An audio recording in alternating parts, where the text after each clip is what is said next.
اعوذ باللہ من الشیطان الرجیم بسم اللہ الرحمن الرحیم رب اشرح لی صدری ویسر لی امری واحلل عقدۃ من لسانی یفقہوا قولی۔ بسم اللہ الرحمن الرحیم۔ عزیزان محترم، آج کا میرا موضوع ہے احسان کرو اور حکومت کرو۔ احسان کسے کہتے ہیں؟ رسول خدا کا فرمان ہے کہ احسان یہ ہے کہ جو بھی عمل کرو اللہ تعالیٰ کے لیے کرو، جس طرح کہ تم اسے دیکھ رہے ہو۔ اگر تم اسے نہیں بھی دیکھ رہے لیکن وہ تو تمہیں دیکھ رہا ہے۔ یعنی احسان یہ ہے کہ کوئی بھی عمل کرتے وقت یہ خیال دل میں رکھنا کہ اللہ تعالیٰ مجھے دیکھ رہا ہے اور مجھے یہ کام اسی کی رضا کے لیے کرنا ہے۔ قرآن میں ایک اور جگہ ارشاد ہے واللہ یحب المحسنین، یعنی اللہ تعالیٰ احسان کرنے والوں کو پسند کرتا ہے۔ اس سے ایک واقعہ آپ کی سماعتوں کی نظر، ایک شخص جس کا نام عبدالعزیز، ڈاکٹر عبدالعزیز، جو ریاض کا رہنے والا تھا، ایک دن وہ بریزہ شہر جا رہا تھا تو اس کے ایک دوست نے کہا کہ اگر آپ بریزہ جا رہے ہیں تو میرے والد صاحب کو بھی ساتھ لے جائیے گا۔ ڈاکٹر صاحب نے اس کے والد کو گاڑی میں ساتھ بٹھایا اور کچھ کھانے کا سامان بھی لیا۔ راستے میں اس نے وہ کھانے کا سامان جو ہے اس میں سے کچھ اس بزرگ کو بھی دیا۔ تو اس پر بزرگ نے پوچھا کہ بیٹا آپ کا نام کیا ہے؟ تو اس نے جواب دیا کہ میرا نام عبدالعزیز بن عبداللہ ہے۔ تو بزرگ نے کہا کہ کیا تم اسی عبداللہ کے بیٹے ہو جس کا جو بریزہ شہر کا رہنے والا ہے، جس کی بریزہ میں دکان بھی ہے؟ تو اس ڈاکٹر نے کہا کہ جی ہاں بالکل، میں اسی عبداللہ کا بیٹا ہوں۔ تو اس پر وہ جو بزرگ ہے اس کی آنکھوں سے آنسو آ گئے۔ تو ڈاکٹر نے کہا کہ میں نے ان سے پوچھا کہ آپ کیوں رو رہے ہیں، کیا ہوا؟ تو بزرگ نے جواب دیا کہ اسے تقریباً 50 سال ہو چکے ہیں اور کوئی ایسا دن، کوئی ایسا جمعہ نہیں کہ جس دن میں نے تمہارے والد کے لیے دعا نہ کی ہو۔ اس پر ڈاکٹر بہت خوش بھی ہوا اور اسے تعجب بھی ہوا کہ کیسا عظیم انسان ہے جو ہر روز میرے والد کے لیے دعا کرتا ہے۔ اس بزرگ نے کہا کہ جو ہے 50 سے 60 سال پہلے جو ایک واقعہ پیش آیا کہ بریزہ میں بڑی ہی قحط تھا، بڑی ہی غربت تھی اور اس وقت صرف تمہارے والد کی ایک دکان تھی۔ تو اس وقت میری شادی ہو چکی تھی، ایک بچہ، ایک بیوی اور والدہ بھی تھیں اور بہت ہی فکر و فاقہ تھا، جسے تنگ آ کر میں ایک روز بازار گیا تاکہ کوئی وسیلہ ہو جائے، کوئی مدد ہو جائے، کوئی کام مل جائے، لیکن ایسا کچھ نہ ہوا۔ تو میں مایوس ہو کر ایک کونے میں جا کر اللہ تعالیٰ سے دعائیں کرنے لگا، رو رو کر رونے لگا، دعائیں کرنے لگا کہ یا اللہ مجھے میری مدد کر، میرے لیے کوئی وسیلہ بنا، تیرے سوا میرا کوئی سہارا نہیں ہے۔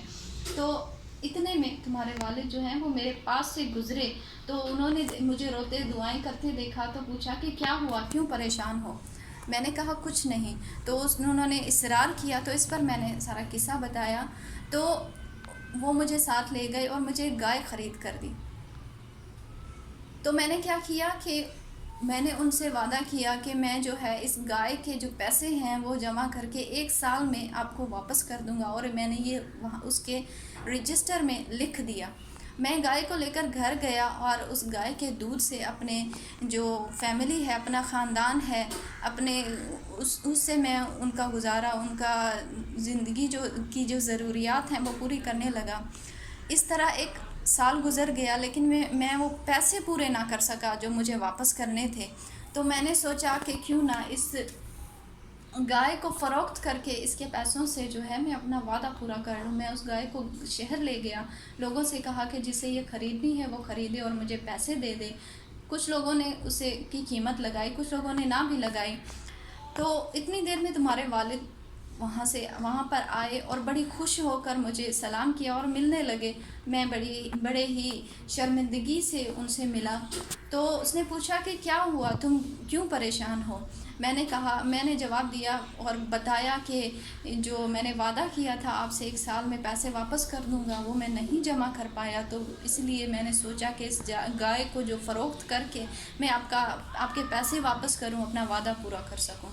تو تمہارے والد مجھے اپنی دکان پر لے گئے اور جو رجسٹر میں نے لکھا تھا کہ 1 سال میں قرض واپس کر دوں گا، پیسے واپس کر دوں گا، تو اس کے اوپر کراس لگایا اور کہا کہ یہ جو کچھ ہے وہ میں نے تمہیں اللہ کے لیے، اللہ کی رضا کے لیے معاف کر دیا اور اللہ تعالیٰ تمہارے رزق میں اضافہ کرے۔ عزیزان محترم، اس نیک شخص نے ایسا کیوں کیا؟ کیونکہ اس کے سامنے جو ہے وہ رسول خدا کا فرمان، رسول خدا کی وہ حدیث تھی کہ اللہ تعالیٰ کو وہ لوگ بہت پسند ہیں جو لوگوں کو نفع پہنچائیں، اور وہ لوگ بہت پسند ہیں اللہ تعالیٰ کو جو لوگوں کو خوشی پہنچائیں۔ عزیزان محترم، کچھ لوگ ایسے بھی ہیں جو کہتے ہیں کہ اگر کوئی ہم پر احسان کرے گا تو ہم بھی اس پر احسان کریں گے۔ مولا کی خدمت میں ایک شخص آیا اور سوال کیا، احسان کے بارے میں سوال کیا۔ مولا نے پوچھا کہ اگر کوئی تم پر احسان کرے تو تم کیا کرو گے؟ مولا نے فرمایا کہ اگر کوئی تم پر احسان کرے تم کیا کرو گے؟ اس شخص نے کہا کہ میں بھی اس پر احسان کروں گا۔ مولا نے فرمایا کہ اگر کوئی تمہیں پیسے دے، کوئی تمہیں روٹی دے تو تم کیا کرو گے؟ اس شخص نے جواب دیا کہ میں بھی اسے روٹی اور پیسے دوں گا۔ مولا نے فرمایا کہ یہ جو درجہ ہے یہ حیوان کا درجہ ہے، انسان کا نہیں۔ اس نے کہا مولا یہ کیسے؟ وہ کیسے؟ مولا نے فرمایا کہ جس طرح تم ایک کتے کو روٹی دو گے تو وہ ساری زندگی تمہارا وفادار رہے گا، اس لیے یہ درجہ انسانی یہ ہے کہ اگر کوئی تم پر احسان نہ بھی کرے، کوئی بھی تم پر احسان نہیں بھی کرے تو تم اس پر احسان کرو۔ اس سے ایک واقعہ آپ کی سماعتوں کی نظر کے مختار ثقفی کا دور تھا، تو مختار جو ہیں وہ اہل بیت کے دشمنان کو جب ختم کر رہے تھے تو ابن زیاد جو ہے وہ وہاں سے نکل کر بھاگ رہا تھا، نکل کر دوڑ کر بھاگنے لگا، بہت دور تک گیا۔ دوڑتے دوڑتے اس کو جو ہے وہ تھک گیا، اسے پیاس محسوس ہونے لگی، تو اس نے ایک خیمہ دیکھا۔ خیمے کے اندر گیا تو اس نے دیکھا کہ مولا سجاد اندر موجود ہیں۔ اس نے مولا سے پانی مانگا۔ ابن زیاد نے کہا کہ مجھے پیاس لگ رہی ہے، پیاس محسوس ہو رہی ہے، تو مجھے پانی چاہیے۔ مولا نے ایک پیالہ لیا اور اس میں اسے پانی دے دیا۔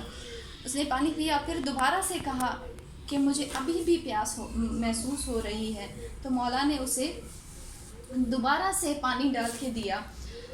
تیسری بار اس نے کہا کہ مجھے ابھی بھی پیاس لگ رہی ہے، تو مولا نے اسے تیسری بار بھی پانی پیالے میں ڈال کر دے دیا۔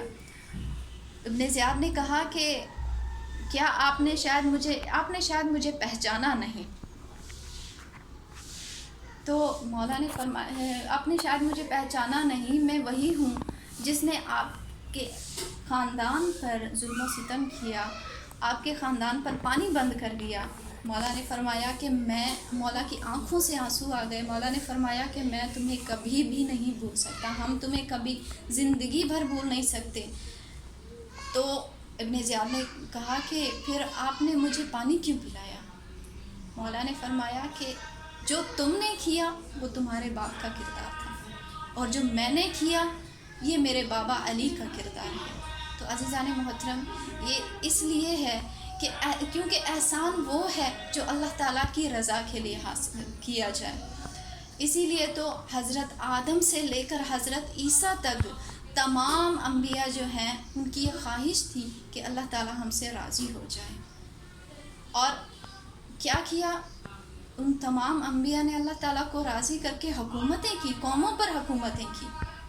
تمام انبیاء کی یہ خواہش تھی کہ اللہ تعالیٰ ہم سے راضی ہو جائے، اور اللہ تعالیٰ کی یہ خواہش تھی کہ محمد مجھ سے راضی ہو جائے۔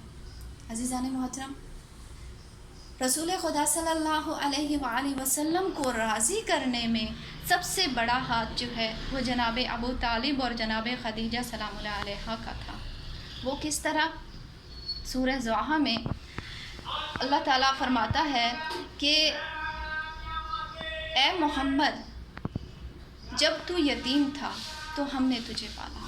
عزیزان محترم، اللہ تعالیٰ ایک بندے کے فعل کو اپنا فعل قرار دے رہا ہے، فرما رہا ہے کہ اے محمد جب تو یتیم تھا تو ہم نے تجھے پالا۔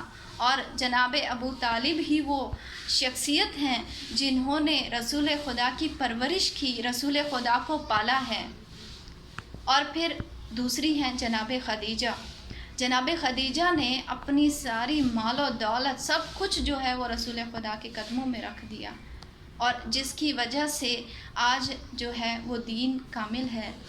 اور آج اگر ہم اور آپ کلمہ پڑھ رہے ہیں تو یہ سب رسول خدا جناب ابو طالب اور جناب خدیجہ سلام اللہ علیہا کی وجہ سے ہی پڑھ رہے ہیں۔ تو عزیزان محترم، ان دونوں ہستیوں کا احسان ہو گیا اللہ تعالیٰ پر بہت زیادہ۔ اب اللہ تعالیٰ نے سوچا کہ کس طرح سے اس احسان کا بدلہ دیا جائے، کیوں نہ بیٹی ہو جناب خدیجہ کی اور بیٹا ہو جناب ابو طالب کا، اور نسل چلے محمد مصطفیٰ صلی اللہ علیہ وآلہ وسلم کی۔ اور صرف یہی نہیں، حکومتیں بھی عطا کروں گا۔ وہ کیسے؟ جناب خدیجہ کی بیٹی کو سیدۃ النساء العالمین بنا دوں گا اور ابو طالب کے بیٹے کو امیر المؤمنین بنا دوں گا۔ سبحان اللہ، اللہم صلی علی محمد و آل محمد۔